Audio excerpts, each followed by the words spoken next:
हिंदुस्तानी air force के air strike पर सवाल उठाने वाली महबूबा मुफ्ती पूरी तरीके से पाकिस्तान के एजेंडे पर काम कर रही है।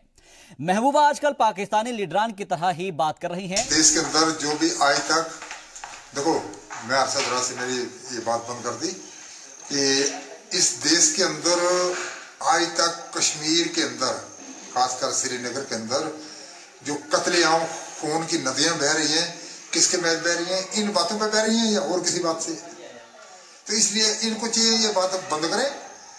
तो अगर अल्लाह ने इज्जत बख्शी है तो आपको कोई अगर सीट मिलती है, अच्छे काम करने से मिलती है, आपके अच्छे काम नहीं किए तो आपकी सीट छूट गई, अभी दोबारा मिलना नामुमकिन है। मैंने सोचा कि दोबारा उसको मिल जाए, मगर इतना है कि अच्छे काम करो तो बुरे काम छोड़ो और गरीब लोगों की गर्दनें मत कटाओ। तो फिर महबूबा मुफ्ती जो बयान दे रही है ये गलत बयान है। इस देश के अंदर जो भी आज तक देखो, मैं अरशद से मेरी ये बात बंद कर दी कि इस देश के अंदर आज तक कश्मीर के अंदर, खासकर श्रीनगर के अंदर